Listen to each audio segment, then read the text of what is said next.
Continuamos com a questão dos concílios realizados pela Igreja no início da era cristã, por causa das heresias que surgiam por toda parte. E vamos trabalhar hoje o concílio de Constantinopla, que foi o segundo concílio ecumênico.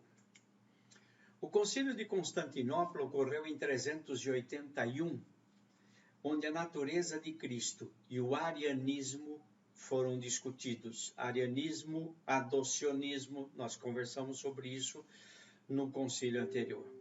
Ele foi convocado pelo Papa Teodósio I e reuniu-se na igreja de Santa Irene quando aprovou o credo niceno-constantinopolitano e tratou também de outros assuntos teológicos. Sua convocação se deveu a debates teológicos sobre a divindade de Jesus como a segunda pessoa da Trindade. O Concílio de Nicéia não havia enfatizado a divindade do Espírito Santo como a terceira pessoa da Trindade. Isso causou problemas, porque os macedônios passaram a negar a divindade do Espírito Santo. Presidido por Timóteo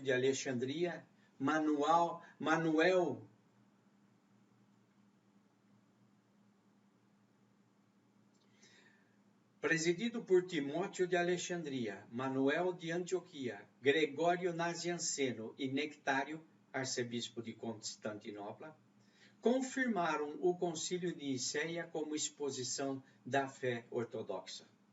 Foi elaborada uma declaração de fé que incluía o Espírito Santo como integrante da Trindade, como forma de combater a heresia dos macedônios. Este concílio menciona o Espírito Santo no credo com o seguinte escopo: creio no Espírito Santo, Senhor e doador da vida, que procede do Pai e do Filho, que com o Pai e o Filho recebe a mesma adoração e glória, e quem falou pelos profetas.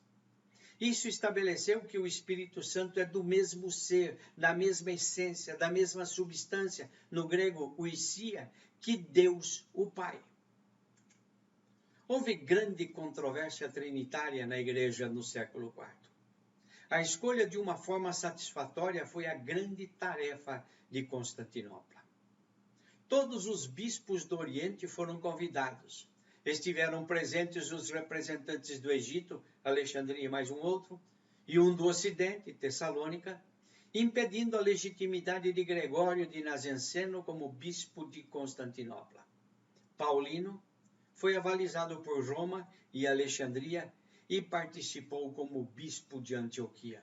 Começa a perceber aí o jogo de poder que havia quando eles não reconheceram a legitimidade de Gregório de Nazianceno como bispo de Constantinopla, que era a cidade que recebia o concílio. Por não ser aceito, Gregório de Nazianceno renunciou.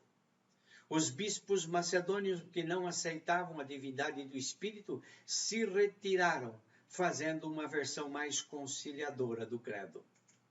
As atas do concílio nunca foram conservadas e não existe nenhum documento original com o texto do credo niceno-constantinopolitano.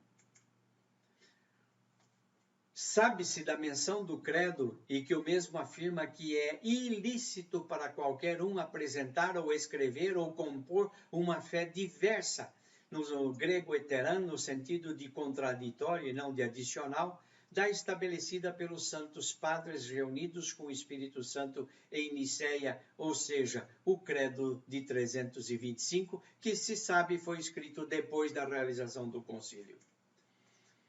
Não há menção a um credo niceno-constantinopolitano nos escritos do intervalo entre 381, primeiro concílio de Constantinopla, e 451, o concílio de Calcedônia, que se seguiu. O que tem inspirado alguns a ideia de que o texto foi apresentado ao concílio de Calcedônia para superar o problema da proibição de novas formulações que estava no credo niceno.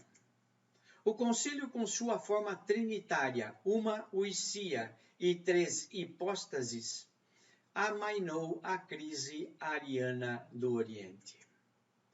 Creio no nome do Pai, do Filho e no mesmo Espírito Santo, de tal forma que creio em uma única divindade, em uma potestade, em uma substância do Pai, e no Filho e no Espírito Santo, em uma honra igual, dignidade, senhorio, coeterno, três hipóstases perfeitas e três pessoas perfeitas. A posição adotada por Constantinopla, agora a capital do Império, não podia ser ignorada, pois lhe foi designado o segundo lugar após Roma e antes de Alexandria. Atenção política aí. Retira-se a importância de Alexandria, que jogava um papel muito importante na elaboração teológica da escola de Alexandria, e agora passa para Constantinopla, porque era a cidade do imperador. O bispo de Constantinopla tinha prerrogativas de honra após o bispo de Roma. Ele era o segundo na hierarquia eclesiástica que se estava estabelecendo, pois Constantinopla foi declarada como a nova Roma no cânone 3.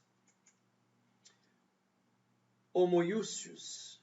Por trás das definições do concílio existia o trabalho de teólogos que davam precisão às formulações empregadas. Era a suprema realização de Atanásio de Alexandria, extrair todas as implicações das palavras-chave no credo de Niceia, tais como homoiúcios, um na essência ou substância consubstancial.